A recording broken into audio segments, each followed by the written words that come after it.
오전에 할 것 맑고 깨끗한 마음이 지강의 입술이다.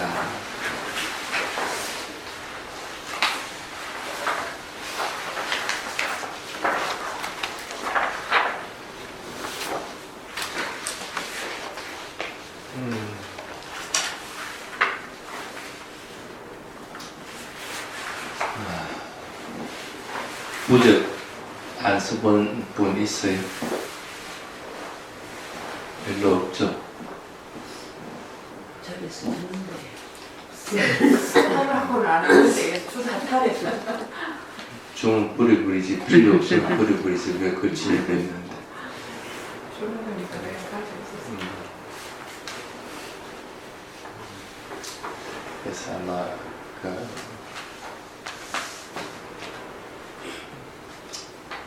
마음의 안정을 갖기 위해서 그걸 쓴다고 보통 얘기하는데 오히려 그 마음을 더 약하게 할 가능성이 크죠.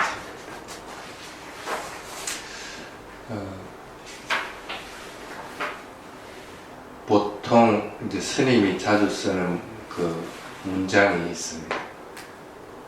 그러니까 뭐 빈지를 쓴다든지 아니면 메일을 보낼 때 메일 위에 항상 들어가는 문구는 나모 붓다야 담마야 상가야 이렇게 쓰고 이렇게 누구누구 외형을 쓰고 마지막에 가서 짜따로 담마와 단티 아이와 누숙한 발랑하고 하든지 다른 문구를 이당메다나 밑바나서 버자는 많이 숙히 이런 문장들을 쓰고 그래서 끝내입니다.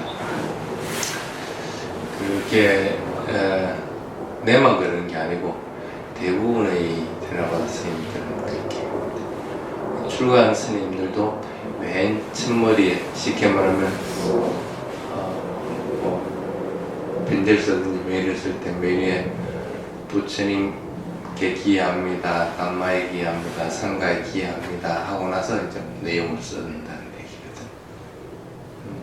보통 우리도 불교 문서들 보면 맨에 삼보에 기여합니다 하고 나서 이렇게 쭉 쓰는 경우들이 많죠.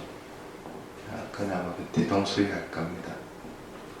그렇게 하고 나서 마지막에 가서 부처님이 한국 같은 부처님이 가오가 있기를 이렇게 한다든지 아니면 항상 건강하고 행복하십시오 하다든지 이렇게 이제 끝을 내는 경우들이 많습니다. 그래서 그거는 어떤 불교를 떠나서 거의 기본적으로 쓰고 있는 문구들입니다. 쉽게 얘기하면 출가한 스님들도 이미 삼보에 대한 믿음이 확립되어 있는 상태인데도 항상 그걸 먼저 이렇게 쓰게 됩니다. 왜 그럴까? 왜 그걸 먼저 쓸까? 처음에 한국 와가지고 이제 나는 예서로 생각하고 그냥 맨 처음 나무 붓다야 담마야 상가야 하고 이렇게 쓰니까 다른 선생님들이 나중에 다시 메일이 왔어요. 그게 뭔 말이에요? 그러니까 그 용어들을 안 접해봐라는 건지 그런 것도 있는데 대부분의 스님들은 그 삼보의 소중함들을 압니다. 그래서 항상 내가 수행을 하고 내가 또 법을 가르치고 하는 것은 부처님 가르침에서 벗어나지를 않게끔 합니다. 그래서 그 가르침 이외의 것들은 절대 더 붙이려고 하지 않아요. 그래서 부처님과 담마와 상가 그것들의 소중함들을 쭉 잘 알고 있게 됩니다. 그래서 항상 그것들을 먼저 해상하면서 이제 글을 쭉 써나가게 됩니다. 근데 그렇게 써나갔을 때하고 그렇지 않고 그냥 바로 그냥 좀 누구야 뭐 어쩌고 저쩌고 하고 글을 썼을 때하고 마음가짐이 좀 틀리지. 수행할 때도 그런 걸 경험해 본 적이 있을 겁니다. 또는 일상생활에서도 경험해 본 적이 있을 겁니다. 마음속에 내가 부처님과 항상 있다. 내가 담마 따라 살아가고 있다. 또 상가는 우리가 보호해줘야 될 분들이고 또 상가에 인해서 우리가 부처님 가르침을 이렇게 접하고 있다는 그런 마음이 딱 들고 드는 상태에서 이렇게 쭉 생활할 것 같으면 뭔가 든든한 백이 뒤에서 이렇게 딱 받쳐주고 있는 느낌. 꼭 수행하는 사람들은 마음의 자애의 마음을 가지고 수행을 할 것 같으면 대상을 서로 놓치고 하더라도 크게 걱정 안 합니다. 이미 백에는 선한 마음이라고 하는 자애의 마음이 있기 때문에 나쁜 쪽으로는 마음이 안 간다. 그래서 갑자기 내가 악한 마음을 품다 이런 것들은 너무 가지지 않고 단지 대상을 놓쳤으니까 빨리 돌아오면 된다고 생각해요. 그래서 다시 돌아오게 되는 거고. 일상생활 할 때 꼭 마찬가지입니다. 일상생활. 그래서 그런 자의 마음을 지닌 상태에서 일상생활을 할 것 같으면 크게 잘못하고 하는 것들은 없다는 걸 분명하게 합니다. 또 그렇게 살아가시게 되고. 그래서 어찌 보면 그것들로 인해서 나를 보호해주는 그런 역할들을 한다는 그런 생각들을 많이 가지게 됩니다. 그래서 여러분들도 혹시 다른 사람들에게 메일을 쓰고 할 때 항상 머리에다가 나모 붓다야 하고 칸마라고나 칸마하고 그다음에 다시 나무라고 안 쓰고 보통 그냥 담마야 하고 칸마 그다음에 상가야 하고 받침표 그렇게 해서 한 문장을 쓰고 나서 그 다음 문장을 쓸 수 있도록 이렇게 하는 거지. 그래서 보기는 좋습니다. 자, 여기 오늘 얘기하고자 하는 것은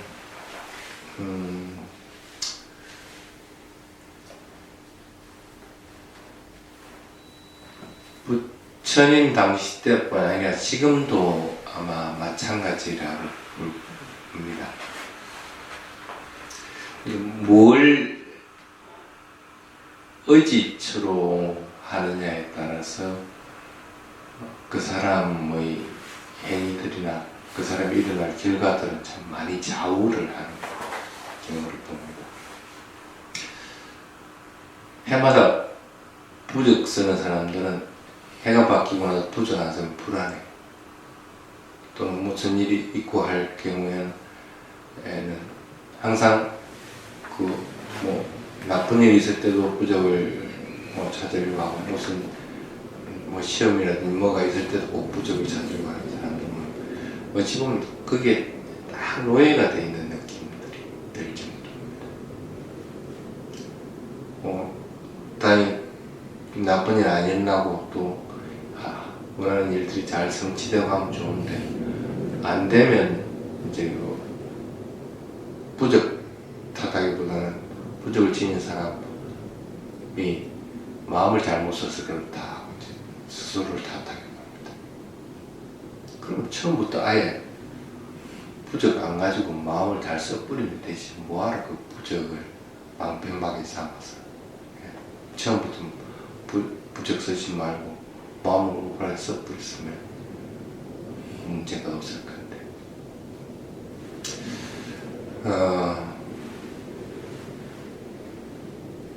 부처님 당시 때도 그런 일들이 많았습니다. 특히 이제 지금 여러분은 불교 신도라고 불교도라고 할 것 같으면 어떠한 경우든지 부적 같은 것을 써서는 안 됩니다. 불교는 업을 많이 강조를 합니다. 근데 부적을 쓴다고 하는 것은 어떤 면에서는 보면 자기 스스로 노력해가지고 살아간다는 것보다는 다른 외부적인 힘의 도움으로 인해서 살아간다는 그런 경향들이 강하기 때문에 그렇습니다. 또는 그걸 뭐 쓰든 안 쓰든, 그러니까 불교인들이 보통 가지기 쉬운 게 그 운명론 같이, 아이고 이렇게 태어났으니까 이렇게 살아야 된다 하고 그 숙명론 같이 이렇게 받아들이는 그런 경향들이 있어요. 그 큰일 납니다. 불교는 어떤 경우든지 그런 숙명론이 아닙니다. 불교는 어떤 면에서 보면 자업자득론입니다. 지가 한 만큼 결과가 나타나는 겁니다.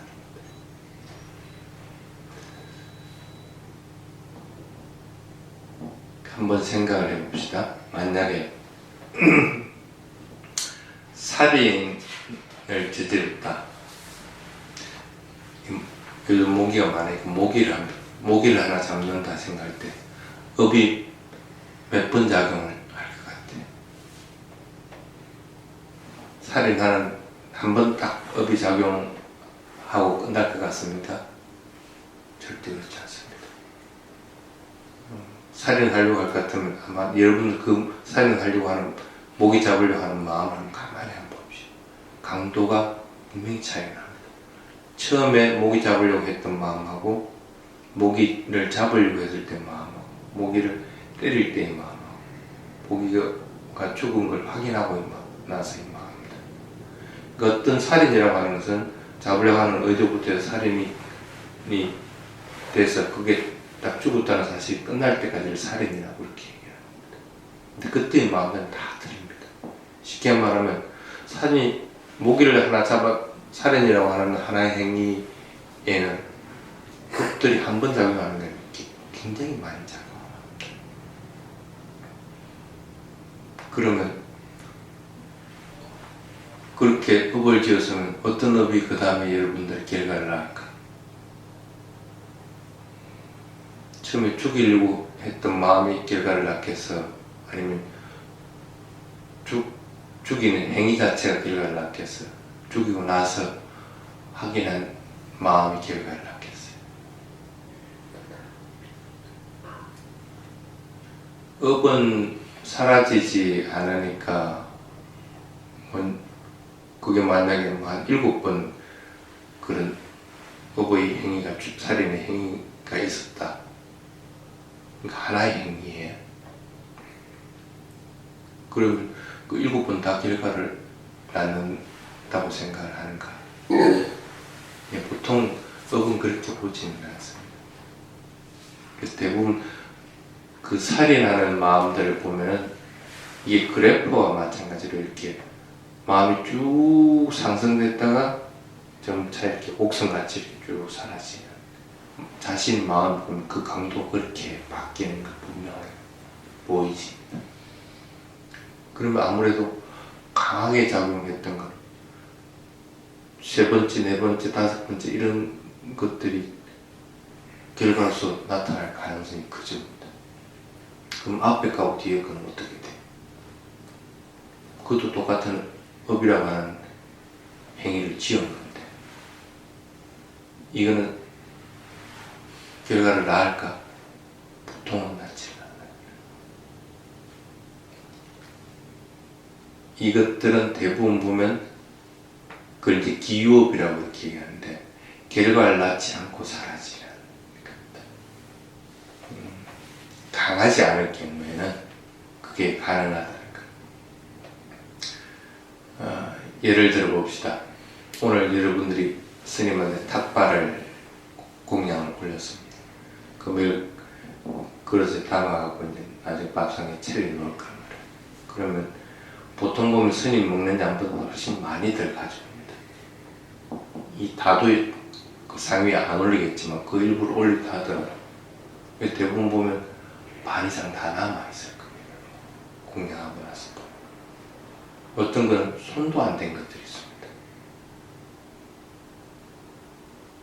그러면 업의 이론으로 따질 것 같으면 내가 받은 거니까 그건 내가 다 먹어야 돼. 결과가 나야 됩니다. 근데 어떤 거는 보면 어떤 거는 먹고 어떤 거는 안 먹고 어떤 거는 손도 안 댄 것들도 있다. 결과를 안 낳고 끝나버리는 경우들이 있다. 여러분들이 살아가면서 그런 것들은 굉장히 많이 있습니다. 그럼 어떤 거는 결과를 낳고 어떤 거는 왜 결과를 낳지 않을까? 왜 그렇게 될까? 숙명론을 가질 것 같으면 모든 걸 다 결과를 낳아야 되는 거지. 근데 어떤 걸 분명하게 결과를 안 낳거든. 그래서 자신이 지은 행위들로 인해서 결과를 낳는 것도 있고 낳지 않는 것도 분명하게 있다. 만약에 결과를 낳을 시점에 대해서 내가 마음을 똑바로 정신을 차리고 있었다. 그 같은 결과를 안 낳았습니다.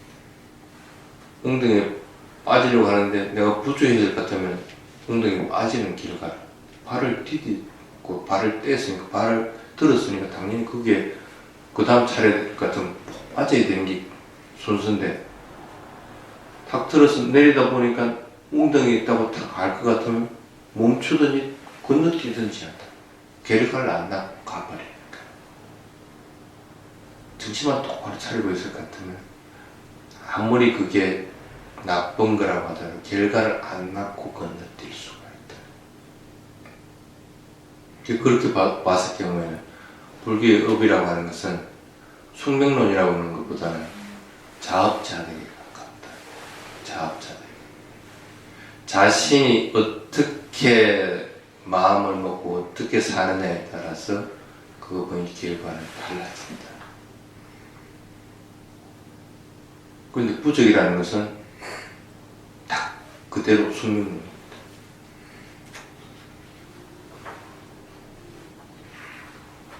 근데 왜 불교의 이론하고도 맞지 않는 것들을 왜 자꾸 하려고 하느냐니까. 제대로 부처님의 가르침을 공부하는 사람들은 어떠한 경우든지 부적을 쓰고 그 다음에 점을 보고 하는 것들을 해서는 안 됩니다. 물론 스리랑카 같은 경우에도 가면 점 보는 데가 있습니다. 사원 바깥에. 또 태국 같은 경우에도 얼마 전에도 태국 그 에라완 사원 그 폭파된 거 있죠. 여러분들 그 절이라고 생각할지 모르는데 절이 아닙니다. 절 밖에 거리에 그런 신상들을 해놓고 사람들이 거기다 기도하고 그럽니다. 그래서 스님들이 살고 스님들이 관여할 수 있는 공간하고 전혀 관계없는 것들. 스리랑카도 절 앞에 가면 그런 것들이 있어요.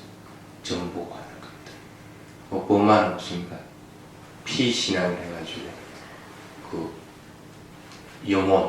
영혼들을 불러오고 뭐 하는 그런 것들을 담당하는 정령숭배 신앙들도 있어요.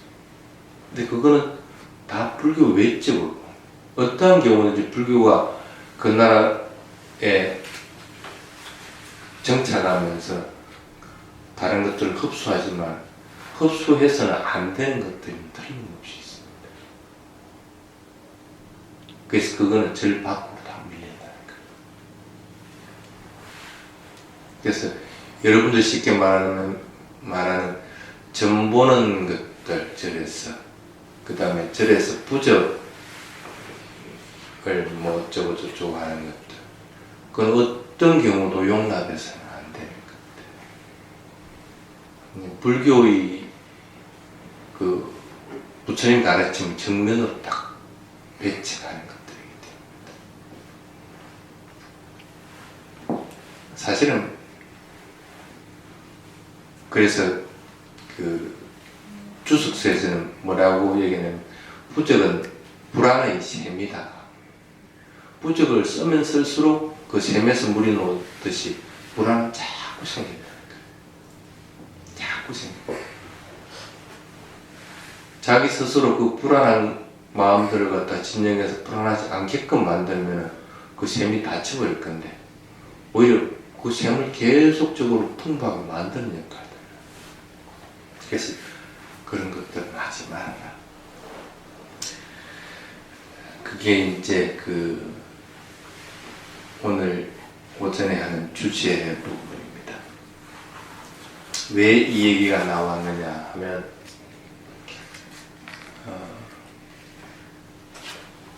아이들은 어떤 면에서는 어른들하고는 틀립니다. sem하지 않고 뭔가를 합니다. 그러니까 아이들이 구슬치기를 하는데 한 아이는 불자 집안의 아이고 한 아이는 다른 종교를 믿는 아이입니다. 불자 집안에 있는 애는 항상 구슬치기 할 때 구슬을 맞출 때 뭘 주문하냐면 부처님한테 기합니다 하고 나서 고개를 탁 맞히는 거예요. 근데 한 아이는 그렇게 안 하고 하든지 안 그러면 부처님한테 기한다고 얘기를 안 하고 자신의 신 아니면 자신의 스승에게 기한다고 하면서 이러거든요. 근데 맨날 부처님한테 기합니다 하면서 구슬치기 하나에는 맨날 구슬치기가 이기는 거예요. 그래서 옆에 있는 친구가 야 이게 왜 계속 저런가 하고 알아보니까 그러군. 그래서 자기도 이제 뭘 할 때마다 항상 부처님한테 기합니다. 나무부타에 하든지 붓당사를 갖다 하든지 걔가 무슨 뭐 그걸 의미를 알아서 하겠어? 그걸 하고 나면 마음 편해진다. 이기니까 그렇게 하게 된 거예요. 그래서 이 다른 종교를 믿는 아이도 항상 뭘 할 때 그 부처님한테 기합니다 하면서 뭘 하거든. 부모하고 같이 이 땔감을 구하려고 나왔다가 땔감을 구하는 동안에 이제 소에게 먹이를 주려고 소를 풀어 놓습니다.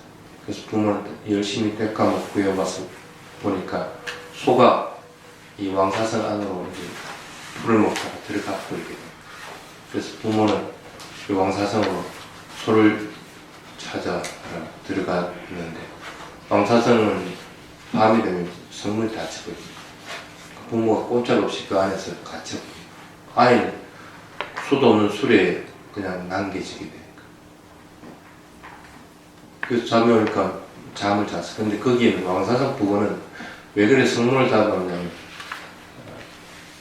하도 그 야차들, 이 악령들이 많이 출연을 하기 때문에 그렇게 잘 밤 되면 닫는다고 합니다. 물론 그 중에는 악령도 있을 거고 도둑놈도 있을 거고 각가지 있어요. 그러니까 여기 수레가 멈춰 있었던 곳이 그 무덤가였던 거예요. 그러니까 아이가 잠을 자는 사이에 이 악령들이 사람을 잡아먹으러 이렇게 나오게 되는데 그 아이를 보고 잡아먹으려고 합니다. 한 악령이 아이를 발을 탁 잡으니까 아이는 습관적으로 부처님한테 기회합니다. 그냥 악령들이 그 소리에 깜짝 놀랍니다.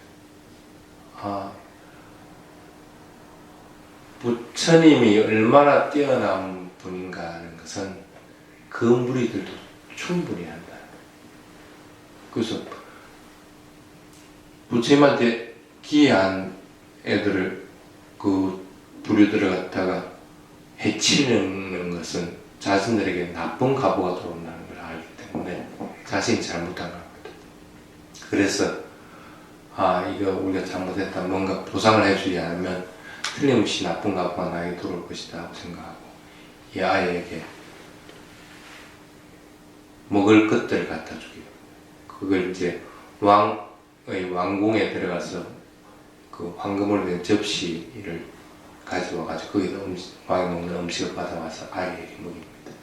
그래서 아이 부모의 모습을 변장해가지고 아이를 먹습니다. 그렇지 않으면 아이가 놀래니까. 아이는 자다가 부모가 깨워가지고 그냥 밥을 먹고 그냥 부모 옆에서 편하게 자는 거야. 그렇게 생각을 하는 거죠. 근데 그 다음날 돼서 왕궁은 난리가 난 거야. 왕의 접시가 없어져 버렸으니까.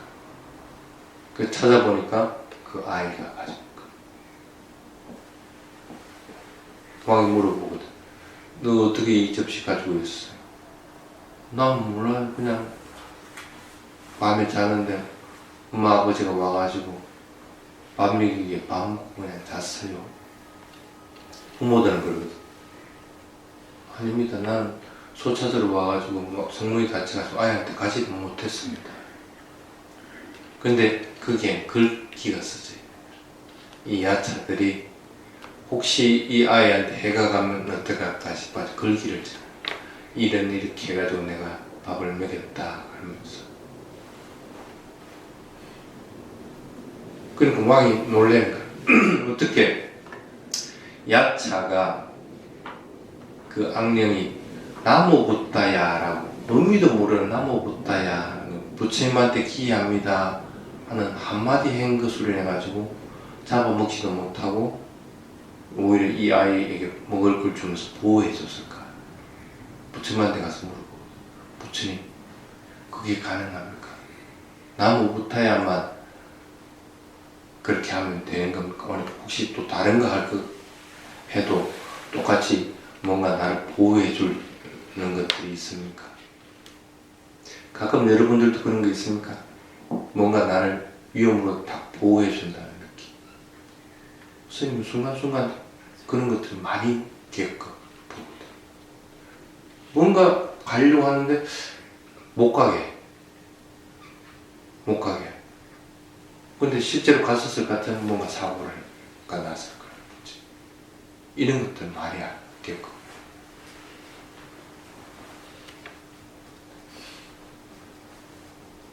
또는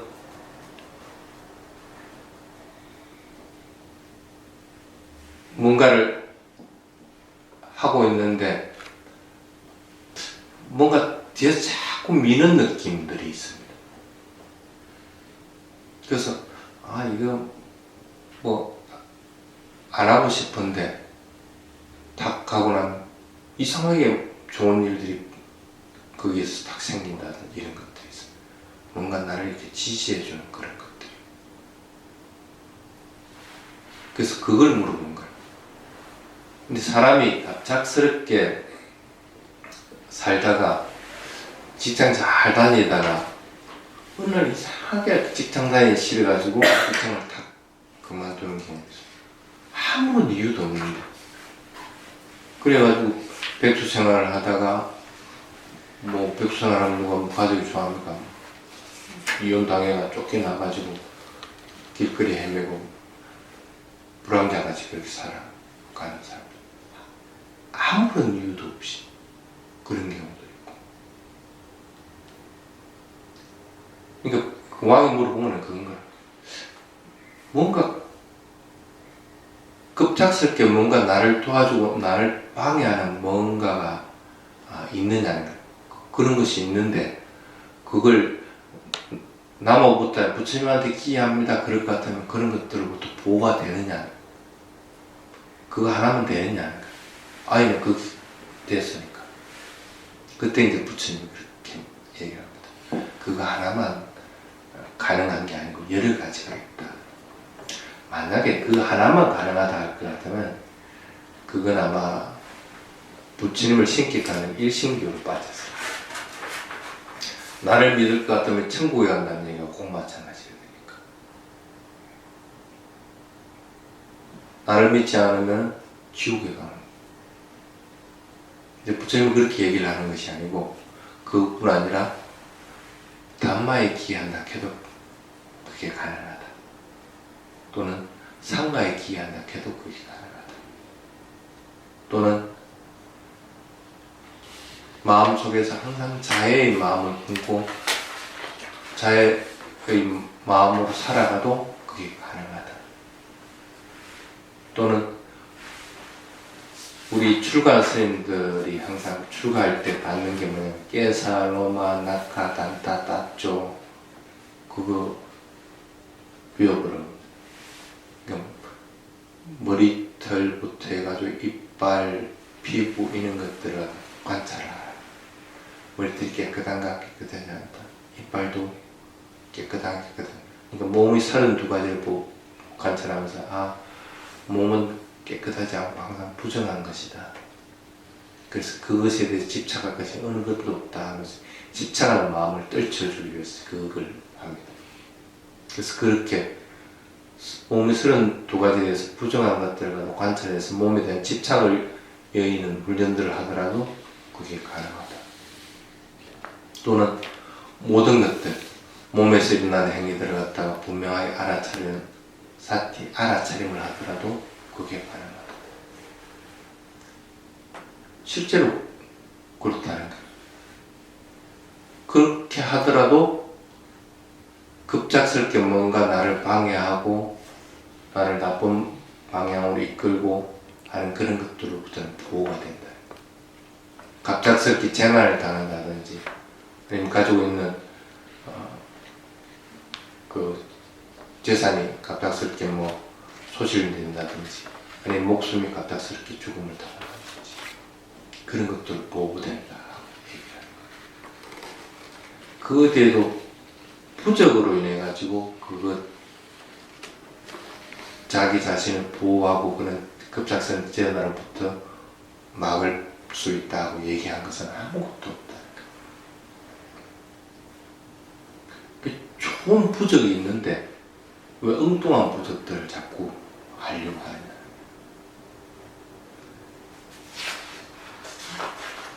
그래서 그게 이제 이 것의 기본적인 내용입니다. 쉽게 말하면 불교도에게 부적은 맑고 깨끗한 마음, 부다에 대해서 끊임없이 생각하는 것, 담마, 상가에 대해서 끊임없이 생각하는 것도 선한 마음들을 계속 일으키는 겁니다. 수행하는 것도 선한 마음을 일으키는 것이고 자의 마음을 가르치는 것도 선한 마음을 계속 일으키는 몸의 서른 것까지 부정한 것들에 대해서 집착하는 마음들을 버리는 것도 선한 마음을 일으키는 거예요.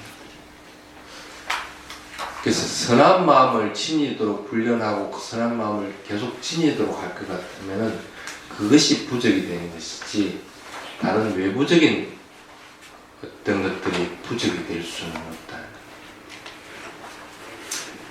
거예요. 부적이 꼭 그 종이에만 해당이 되는 말입니다. 어떤 사람은 가끔 보면 차에 이렇게 뭐 부처님 그림이라든지 연주 이렇게 태종소에 있을 때 참 많이 괴롭힘을 당했어요. 새 차 뽑으면 꼭 와가지고 스님 그거다 뭐 이렇게 시를 하고 이렇게 염주하는 의식 좀 해줍시오. 그 쓸데없는 겁니다. 조심해서 운전하면 돼요. 말을 안 들어. 아무리 해도 안 돼. 그럼 나한테 안 되면 또 다른 선생님한테 갔어. 끝끝내 그걸 하고 가는 거야. 난 끝끝내 그걸 안 해줘. 그래서 저 선생님한테 가면 하여튼 까칠해갖고 뭐 해주라는 것도 해주도 않고 그래서 뭐 까칠하고 싶어서 안 되는 걸 해달라니까 그걸 해줄 수가 없는 거니까 그러는 거야. 그거 실제로는 의미가 없는 것 같은데. 그런 것보다는 주의 깊게 분명하게 알아차리면서 운전하는 것이 운전에는 오히려 앞에서 뭐 달랑달랑하면서 운전 방해를 안 받고 오히려 더 훨씬 잘할 수 있는 것들. 자, 그런데 여기서 중요한 게 있습니다.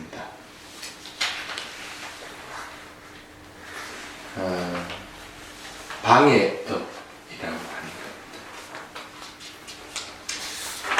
이게 이제 업을 작용적인 측면으로 봤을 때 이제 얘기를 한 겁니다.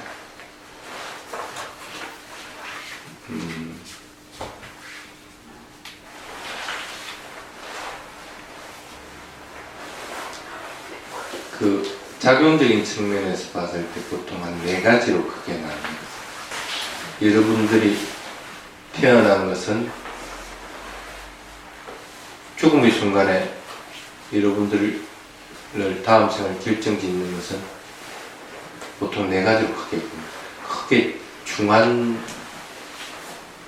것들을 할 때 중한 악업을 저질렀든지 중한 선업을 저질렀든지 크게 뭔가 선한 일을 했든지 크게 뭐 부모를 죽이든지 뭘 했든지 크게 중한 것을 업을 지었을 때 그래서 중업이라고 합니다. 그 중업들이 그 다음 생을 영향을 많이 미치게 됩니다. 또 하나는 뭐냐면 여러분들 그 명심해야 되는 것들인데 상가를 해치는 행위 요즘 참 많이 합니다. 인터넷을 하든지 아니면 뭘 하든지 그냥 스님들 죽이려면 살리려면 하고 또는 어느 스님 뭘 그 비방해가지고 뭐 그걸 이제 다른 스님한테 비방을 해가지고 그 스님하고 다른 스님하고 사이를 완전히 갈라놓으니까 그걸 파화합선이라고 스님들끼리 화합해서 살도록 해야 되는 게 의무인데 오히려 그걸 파해버려요. 부수어버리는 역할을. 그건 굉장히 큰 업 중에 하나입니다.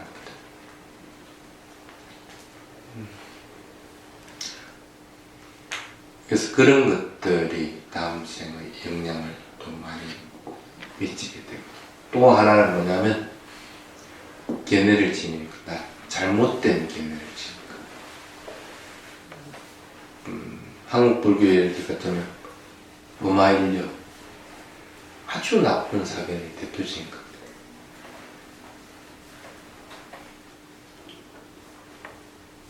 뭔가 나가 있다.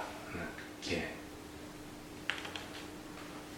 그걸 뭐 불성이라고 하든지 만약 진화라고 하든지 뭔가 그 특정한 것이 전면으로 불교적인 견해하고 완전히 틀린 것들. 그와 같이 아주 나쁜 견해, 사견을 지닌 이런 것들이 다음 생을 크게 영향을 미친다. 그것 말고도 죽음에 이르렀을 때 일으키는 마지막 생각 또는 그 전에부터 쌓아왔던 습관들로 인해서 그 습관으로 인해서 습관화된 업들 이런 것들 그렇지. 그리고 마지막 순간에 떠오르는 그 임종 순간에 뭔가 보인다고 그러죠. 뭐 천상이 보인다든지 뭐 악마가 보인다든지 그래서 그런 마지막 순간에 떠오르는 그 니미tta들 그런 것들도 영향을 미치죠. 근데 그 중에서 가장 영향을 미친 게 중업들입니다. 크게 뭔가 업을 저질렀던 것들 그런 것들이 그 다음 생을 거의 좌우지우지하다시피 그래서 그런 것들로 인해서 받는 생을 갖다가 금생업이라고 이렇게 얘기를 합니다. 그래서 업의 작용 면에서 맨 첫 번째 금생업 그러니까 그 금생업이라고 하면 업을 받고 태어났으면 그 업대로만 할 것 같으면 만약에 지금 현재 그 유순자 그 사람 받은 유순자에 인해서 곰보로 태어난다든지 아니면 그냥 평범하게 태어나서 몇 년간 수명을 산다든지 그러니까 그게 딱 정해져 있게끔 그게 이제 금생업이라고 작용적인 면에서 그런 금생업이 하나 있고 또 하나는 뭐냐면 그걸 지탱해주는 지탱업이라는 것이 있습니다.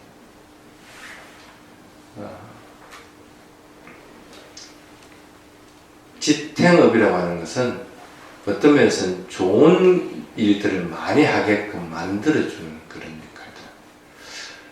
아까 그 얘기 좀 이거 하기 싫은데 하는데도 뭔가 해야 되겠다는 마음이 불현듯이 탁 일어났을 때 그런 것들이 지탱업이 일으키는 행위들 그렇게 해서 그 일을 하게 되면 좋은 길을 가져 있게 그와 반면에 방해업이라고 하는 것이 갑작스럽게 뭐 죽음을 맞는다든지 아니면 뭐 재난을 당한다든지 뭔가 갑작스럽게 아무런 이유 없이 배나를 일으킨다든지 이런 것들을 방해업들이 작용. 그래서 굉장히 조심해야 되는 것이 뭐냐면 지탱업하고 방해업들이 태어난 업은 우리가 어쩔 수가 없는데 지탱하고 방해하는 것들은 우리가 하는 행위에 따라서 얼마든지 바꿀 수 있다.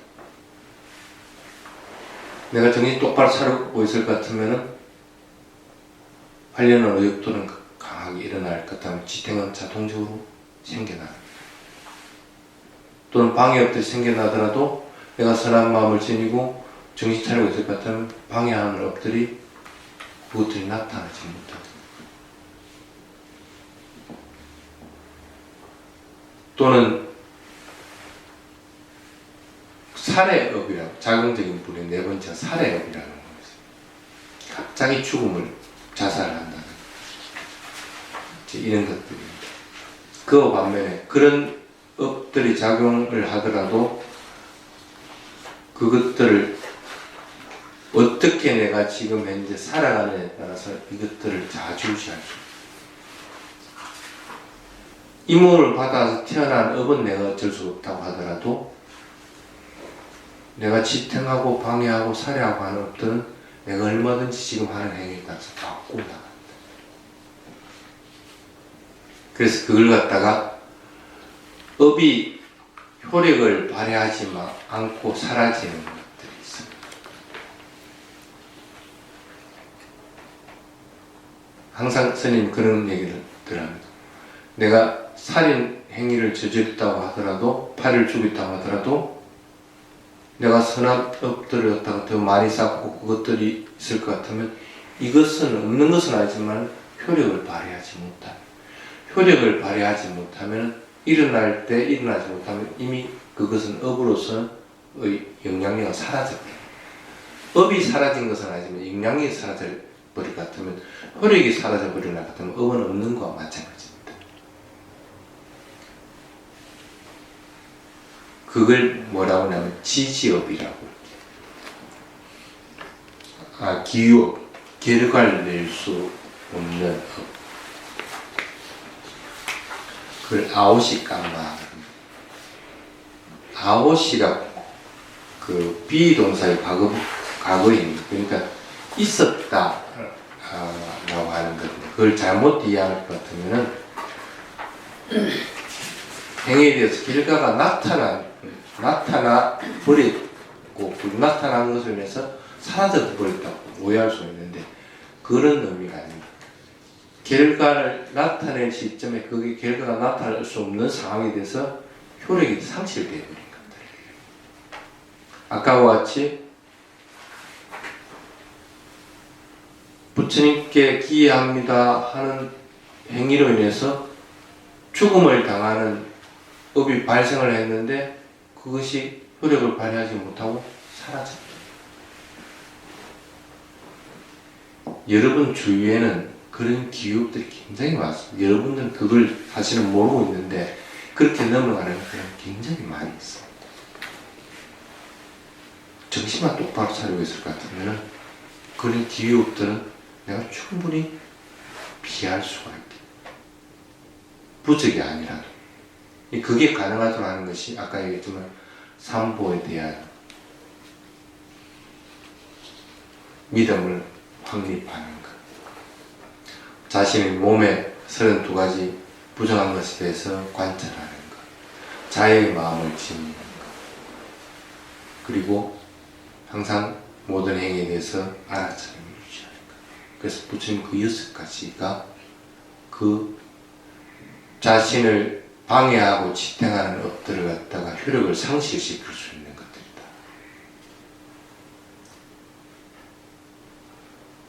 그래서 업이라고 하는 것은 하나의 행위에 하나의 결과가 난다고 착각해서는 안 됩니다. 하나의 행위에는 무수한 결과들이 나올 수도 있고 또는 그 결과들이 나타나지 않게끔 만들 수 있고, 그래서 수행 잘하고 아니라고 수다원에 이르다 하더라도 부처님이 그런 얘기를 했거든. 흙을 한 주먹 쥐가지고 이 흙이 많느냐, 이 대지의 흙이, 땅에 흙이 많은, 이 손안에 쥔 흙은 그것에 비하면 진짜 얼마 안 되는 겁니다.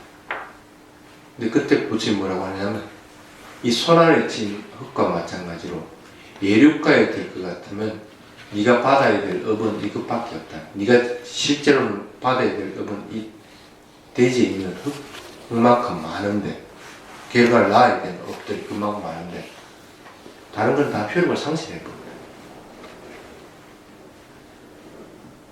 그렇기 때문에 일곱 생일에 깨달음을 이룰 수가 있겠네요. 아란이 되더라도 아란이 같은 그런 것들은 다 효력을 상실해버립니다. 근데 딱 남는 것들이 뭐냐면 두 가지가 지탱해주는 것과 방해하는 것도 남아있습니다. 그래서 아란이 되더라도 어쩔 수 없이 부처님도 병고에 시달리게 되는 거고, 어쩔 수 없이 부처님도 발에 상처를 입게 되는 거고, 그것들이 나타날 시기가 돼서 어쩔 수 없이 나타나버려요. 또는 아란이 못 갈라는 존재도 과거 전생에 지은 업들에 의해서 그게 방해약으로 나타나기 때문에 몸통에 맞아서 죽는 일들이 생겨요. 그렇지만 업은 이미 다 상실되어 버렸기 때문에 업을 쌓는 일은 없어져 버린다. 그래서 아란이 됐든 아란이 아니 되고 범부중생이 됐든 지탱해주는 업과 그리고 방해하는 업들은 자기 스스로 조절도 가능한 것이고 또 어쩔 수 없이 받아야 되는 것들도 있다. 그러면 보통 어떤 일들이 뭔가 이루어지는 것들은 내가 태어난 업으로서 되는 것이 아니고 지탱해주고 방해하는 업들로 인해서 뭔가 결과들이 나타나는 것들. 그럼 그걸 갖다가 조절하고 지금 나타나지 않게끔 만들고 하는 것들은 아까 얘기했지만 그 6가지라는 거예요. 그것으로 충분하다는 거예요. 그거 위에 다른 것들이 이것들을 없애고 나타나지 않게끔 만들 수 있는 방법은 없다는 거예요. 쉽게 말하면 부적이라고 하는 것들은 참 쓸모없는 것들. 오히려 불안의 셈을 더 강화시켜주는 것들. 그래서 여러분들은 그런 것들을 분명히 알아서 항상 6가지를 항상 마음속에 친히 잡고 있다. 그래서 이번에 얘기한 것들 포인트는 불교도에게는 미신이나 정등은 필요가 없다. 부처님이 가르친 6가지 길, 그게 불도입니다. 불도의 그 실천이 최강의 부적이다. 그래서 그렇게 했을 때 불교도들의 인생은 순조롭다. 그러한 실천에 익숙한 인생은 결국은 그것을 위해서 나타납니다. 해탈하게 이르기도 하고 인생도 순조로워지고 또 다른 외부적인 것들을 가지고 있을 때 필요성도 없어지는 것들이기 때문에 그만큼 좋은 것은 없다. 그래서 그런 것들을 분명하게 알고 6가지 그래서 마음을 맑고 깨끗하게 하는 실천 방법들을 열심히 잡고 바꿀 수 있게 하시기 바랍니다. 진언은 어떻습니까? 진언은 저번에도 그런 얘기를 했습니다. 내용을 모르는 진언은 의미가 없습니다. 그건 주술과 마찬가지입니다. 그래서 내용을 알 때, 그 의미들을 알 때, 그리고 마음의 그 진언 개성들을 외울 때, 자의 마음을 지니고 할 때, 그럴 때는 의미가 있습니다. 그런데 내용을 모르는 진언이다. 그것은 지금 시대거든. 그런 시대인데 인도 주술사 같이 그런 것들을 믿고 해. 말도 안 돼. 진짜 의미를 모르게 한다. 부처님 감춰진 비밀 쓰는 게 없다는데 그런 게 어디 있어? 그거는 진짜 의미 없는 내용을 알지 못하게 하고 내용을 모르는 진언들, 만다라 같은 그런 것들은 불교적인 것은 아닙니다. 그런데 스님 나무를 이게 따듬다 보면 벌레가 많이 나오거든요. 예? 나무를 이 채소 같은 걸 따르면 벌레가 많이 나옵니다. 예. 근데 그거를 어떻게 할 수 없어서 밖에 하단에 살아라고 던져주거든요. 근데 예. 그게 뭐 물이 있어야 살고 뭐가 있어야 살 텐데 어차피 죽을 거 아닙니까? 채소 중에 하나를 가서 떼서 같이 주면 되지. 채소. 그래가지고 이 아파트니까 높은 데 사는데 밑에 하단으로 던진단 말입니다. 그러면은 죽으라는 거지. 그렇다고 해서 그 아파트에 이렇게 키울 수도 없고 그걸 쓰레기통에 버릴 수도 없고 그럴 때도 맥 살생업이 될까요? 채소를 다 먹으려고 욕심 부리지 말고 예. 그 중에 일부를 예, 같이 같이 얹어서 던지는데 그러면 어차피 그 떨어지면 죽을 것 같은데. 그렇지는 않습니다. 그 그러니까요. 채소가 살아있는 동안에는 분명히 살게 되는 거고 그럼 저는 그럼 살생 항상 던지면서도 아이고 이거 뭐 어차피 살생업하고는 전혀 관계가 없습니다. 관계가 없겠습니까? 예. 오히려 생명을 소중히 여기는 그 선한 마음들을 일으킨 것이지 그것까지 부담스러울 필요 없다. 단지 욕심 부리고 나는 모르겠다 하면서 그냥 아무것도 주지도 않고 던진다는 것은 죽으라는 얘기고 맞죠. 그래서 이제 항상 우리가 살림을 살다 보면 그런 일이 많이 있으니까 어떨 땐 나물 한 단 따듬으면 왔다 갔다 몇 번이나 하는데 나오면 또 던지고 이렇게 알고리심하고 이제 던지기는 하는데 아 이것도 살생인가 그렇게 키울 수도 없는 일이고 근데 이제 그런 것이 있습니다. 아까 업에 대해서 얘기를 했는데 축생들이나 이런 부류들은 어떨 때 갑작스럽게 일찍 죽는 경우들이 있습니다. 그 특히 벌레 같은 경우. 그는 어떤 면에서는 그 세계가 고통스럽기 때문에 그것들이 지탱해주는 것들이 작용해가지고 빨리 죽음을 막게 하는 경우죠. 그거는 어떤 면에서는 굉장히 좋은 작용들을 합니다. 그렇지만 그렇다고 해서 바로 죽음에 이르게 만들어 버릴 것 같으면 그건 내가 살 생각을 짓는 것이 오히려 일정 부분은 거기 살다가 그리고 자신이 먹이가 떨어져서 자기가 죽음을 맞게 돼 다른 먹이 풍부했을 때보다 빨리 죽는 것은 있지만 그게 죽음을 맞을 때는 어떤 경우에는 그게 그 축생에게는 지탱업이 작용을 하는 것들을 도와주는 역할. 그래서 다음 생에는 그보다 더 좋은 조건들을 태어날 가능성이 있지. 됐습니까?